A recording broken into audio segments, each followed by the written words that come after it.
Assalamualaikum warahmatullahi wabarakatuh. Perkenalkan, saya Amelia Putri Sulistiawardani dari Prodi Perbankan Syariah. Di penugasan kali ini, saya akan membawakan materi dengan tema keorganisasian. Seperti yang telah tertampil pada layar, materi saya mengambil judul yaitu memahami dasar-dasar dan pentingnya organisasi bagi mahasiswa. Lanjut saja ke materi yang pertama.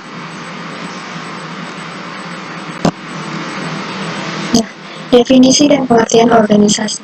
Sebetulnya apa sih organisasi? Pastinya kita di kalangan mahasiswa khususnya sudah tidak asing lagi dengan namanya organisasi. Karena memang organisasi telah diajarkan dari kita dari bangku sekolah yaitu SMP maupun SMA. Nah, namun di sini saya telah merangkum dua pengertian organisasi. Yang pertama, organisasi secara bahasa berasal dari bahasa Yunani, yaitu organon, yang berarti alat atau instrumen. Yang kedua, terdapat salah satu pengertian dari salah satu tokoh, yaitu Max Weber, yang mendefinisikan organisasi yaitu the organization is a structured framework in which it contains the authority, responsibility, and division of labor to carry out each specific function. Nah, jadi organisasi adalah suatu kerangka terstruktur yang di dalamnya terdapat wewenang, tanggung jawab, serta pembagian kerja untuk melaksanakan setiap fungsi tertentu.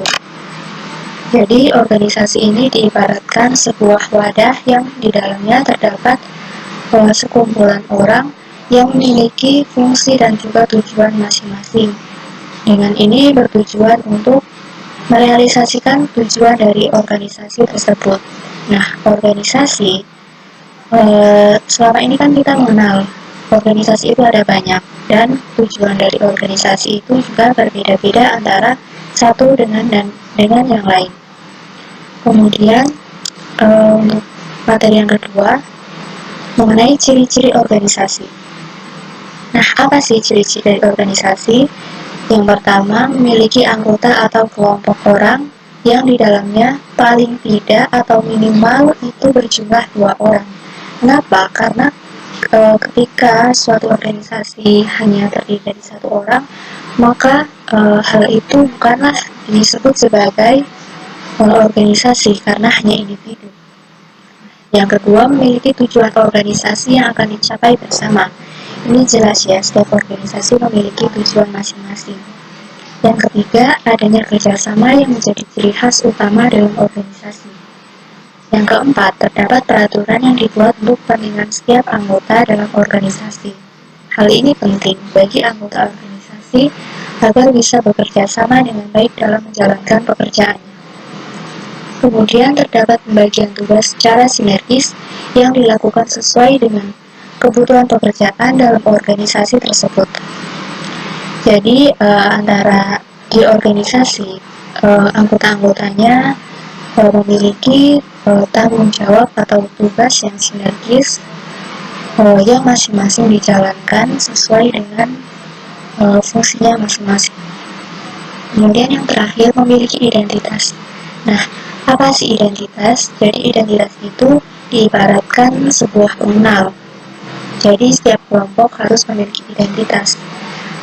Misalkan saja suatu organisasi sekumpulan orang yang menyukai musik, yaitu musik menjadi identitas dari organisasi tersebut dan sebagainya yang lainnya.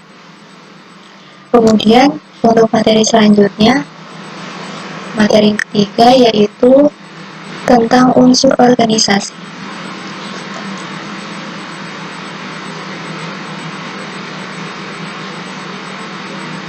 Nah, unsur organisasi. Untuk bisa menjalankan sebuah organisasi secara optimal, maka diperlukan kelengkapan unsur dasar dalam organisasi itu sendiri. Apa saja? Yang pertama, ada anggota organisasi. Kedua, tujuan organisasi, kerjasama. Lalu yang keempat yaitu lingkungan. Nah, lingkungan ini seperti kondisi sosial, budaya, ekonomi, serta teknologi yang menjadi pendukung dalam mencapai tujuan dari organisasi yang telah ditentukan sebelumnya.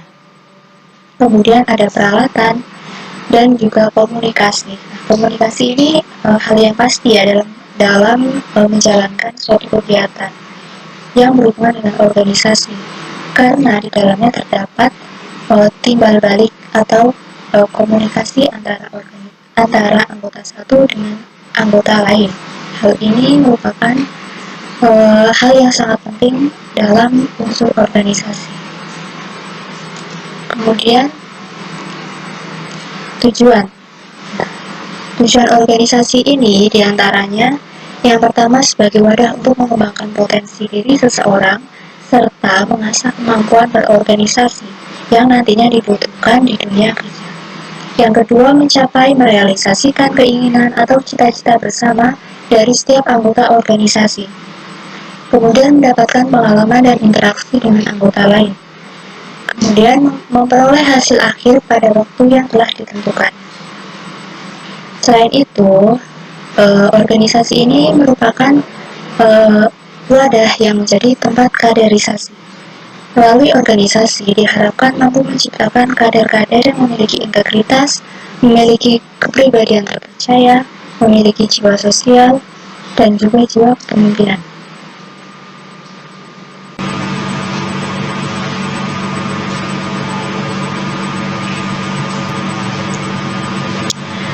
Oke, kita lanjut ke materi selanjutnya, yaitu mengenai jenis-jenis organisasi. Nah, di sini saya telah merangkum ada 3 macam jenis organisasi. Yang pertama, organisasi formal atau biasa kita kenal dengan organisasi resmi begitu ya. Nah, organisasi formal merupakan organisasi yang terdaftar dan diakui serta memiliki landasan hukum tertentu. Misalnya, organisasi pemerintahan, organisasi dalam institusi pendidikan, organisasi partai politik, dan lain-lain. Kemudian, organisasi informal atau voluntary association. Jadi, organisasi informal merupakan organisasi yang terdiri dari relawan yang memiliki tujuan tertentu. Misalnya, komunitas, forum, fanbase, atau klub tertentu. Kemudian yang ketiga yaitu organisasi internasional. Apa itu? Jadi organisasi internasional merupakan organisasi lintas negara yang melibatkan 2 atau lebih negara dalam satu tujuan. Misalnya, organisasi internasional PBB.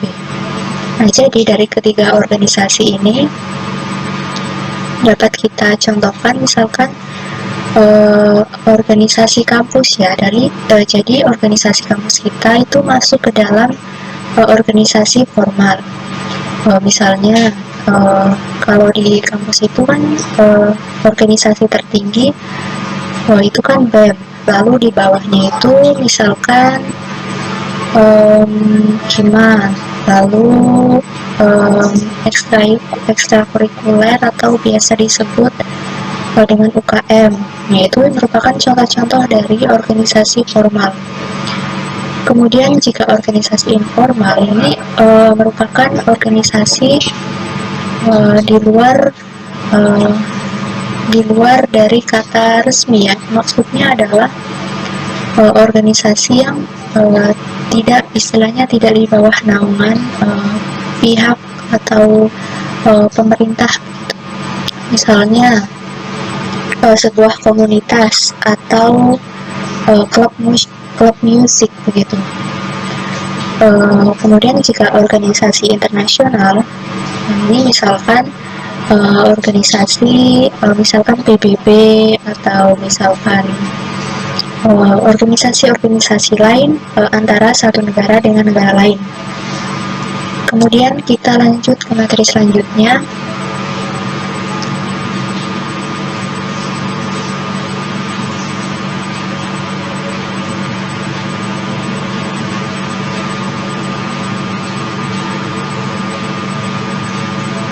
Nah, pentingnya organisasi kampus bagi mahasiswa. Nah, sebetulnya seberapa penting sih organisasi bagi mahasiswa? Kita akan membahasnya dalam slide selanjutnya.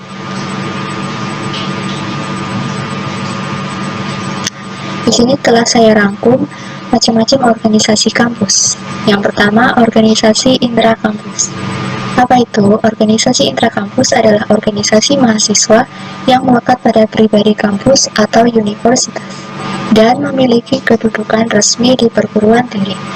Contohnya yaitu Badan Eksekutif Mahasiswa atau BEM, Badan Legislatif Mahasiswa, Senat Mahasiswa, dan Himpunan Mahasiswa. Kita pasti sudah mengenal yaitu organisasi tersebut di kampus kita. Kemudian organisasi ekstra kampus atau istilahnya di luar lingkup kampus merupakan organisasi yang aktivitasnya berada di luar lingkup perguruan tinggi. Misalkan saja PMII atau Pergerakan Mahasiswa Islam Indonesia, lalu Gerakan Mahasiswa Nasional Indonesia atau GMNI, dan juga Himpunan Mahasiswa Islam atau HMI. Nah, itu tadi termasuk contoh dari organisasi ekstra kampus. Kemudian materi selanjutnya yaitu struktur organisasi. Nah, dalam suatu organisasi itu selain terdapat anggota, tujuan, lalu visi misi, organisasi ini tidak serta-merta hanya unsur-unsur tadi, tetapi juga terdapat struktur organisasi gitu. Jadi seperti kerangka, ibaratkan rumah. Jika rumah terdapat kerangka mulai dari tiang yang menyangga agar rumah itu tetap kokoh. Nah, begitu juga dengan organisasi. Organisasi di dalamnya terdapat struktur. Nah, kita lihat apa saja. Untuk pertama kita bahas terlebih dahulu mengenai struktur organisasi. Struktur organisasi merupakan diagram atau sebuah garis hierarki yang juga menunjukkan rantai perintah dan tanggung jawab. Jadi struktur organisasi ini secara umum adalah sebagai kerangka kerja serta tugas pekerjaan yang dibagi atau dikelompokkan serta dikoordinasi secara formal. Nah, ketika kita misalkan ambil contoh di universitas kita kan, di univ kita terdapat BEM ya, atau Badan Eksekutif Mahasiswa. Nah, maka struktur organisasinya ini terdiri dari presma atau presiden mahasiswa, wakil presiden, sekretaris, bendahara, lalu terdapat kementerian-kementerian yang ada di bawahnya yang memiliki tanggung jawab serta tugas dan juga fungsi masing-masing. Nah, jadi ibaratnya struktur ini menjadi pembagian yang jelas dari sebuah organisasi. Kemudian jadi manfaat daripada organisasi bagi mahasiswa itu sangat penting, karena di organisasi sebuah mahasiswa itu diasah atau dilatih kemampuan skillnya, baik dari hard skill, soft skill, maupun public speaking, yang nantinya akan sangat bermanfaat dalam dunia perkuliahan maupun dunia setelah perkuliahan. Karena setelah lulus nanti, para mahasiswa diharapkan akan terjun langsung ke dunia kerja. Nah, dalam organisasi ini menjadi tempat atau simulasi bagi mereka untuk melatih kemampuan mereka sebelum mereka terjun pada dunia kerja. Jadi gambarannya seperti itu. Jadi antara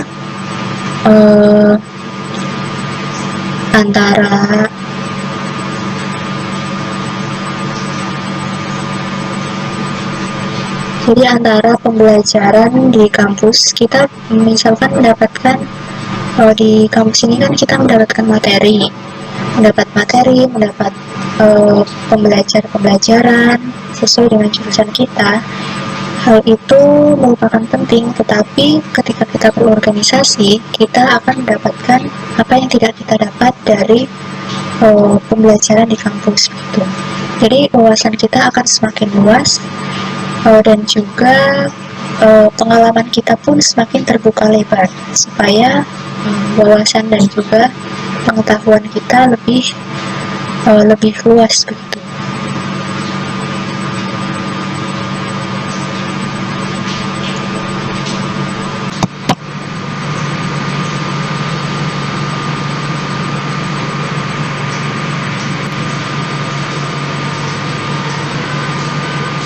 Baik, kita lanjutkan materinya.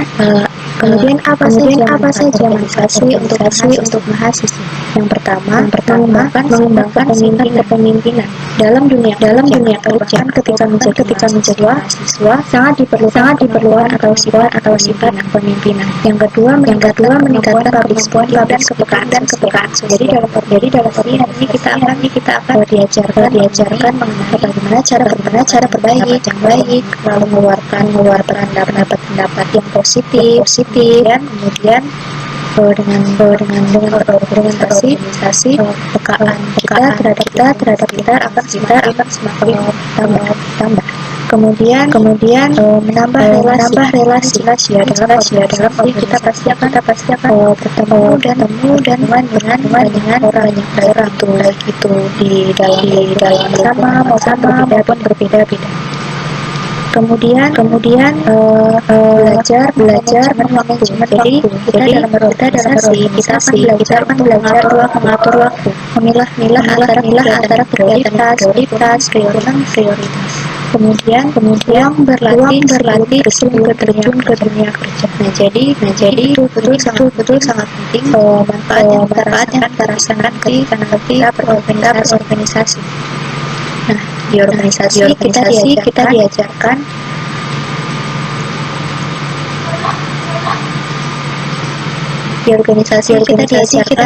komunikasi yang baik, menjadi karakter pemimpin, membantu tugas dan tanggung jawab sehingga kita akan menjadi terasa sehingga kita siap ketika dalam kerja nantinya.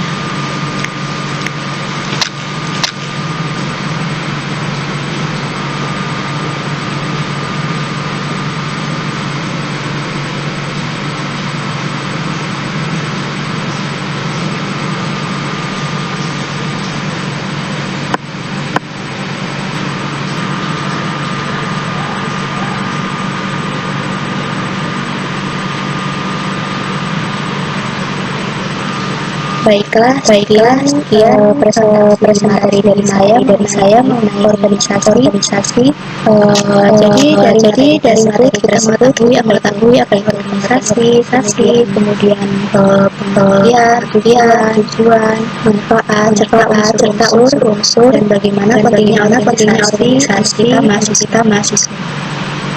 Jadi kesimpulannya adalah kita para mahasiswa jangan takut berorganisasi karena dengan berorganisasi kita mendapatkan manfaat kita di masa yang akan datang, dan jangan pernah takut mencoba hal baru. Terdapat pepatah bahwa buah pikiran yang menghalangi, buang pikiran lanjutkan langkah untuk meraihnya. Sekian dari saya, siswa. Wassalamualaikum warahmatullahi wabarakatuh.